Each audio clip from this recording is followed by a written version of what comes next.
我要来关心的是台北市副市长李树川的宣布2月底时日要去参选新北市的市长。伊也讲这拿白合呢有影是真重要，所以有机会就会去拜访民众党的黄国昌。那黄国昌伊是强调讲这双方呢是君主之争，伊家己是袂做人副手的。另外一边，这民进党参选人苏卡辉伊是回应讲，无论对手是啥物人，家己拢已经做好准备。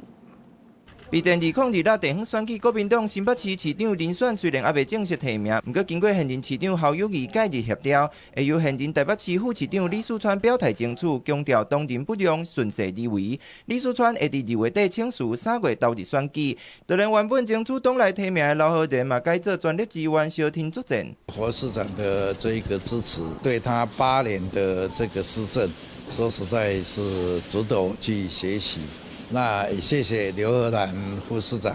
跟这个侯市长的这个支持。我说过，川博不管在哪里，我都全力支持他。过去总是对李树川参选话讲要家己揽条条的周万安嘛决定放手，甚至笑讲要连身挂送给川爸。不过国民党人选敢是要拿背合作，话讲要做上强战队的民众党主席黄国昌，搁一届向大家讲有信心，家己是新北上好的选择。如果假设是川博出现的话。 我不会担任副市长，6都之中人口最多的，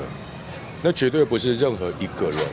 就可以处理完所有新北市大小事。大家的面试官一样是400万新北市民，所以我从参选以来就按照规划好的节奏，陆战和空战并重，无论对手是谁，我们都已经做好准备。 另外，这方面，民进党新北市市长参选人苏卡辉表示，会继续带新北队行入大家巷仔内，以公立各中小营养午餐免费等等的6大福利政见，争取更较侪市民支持。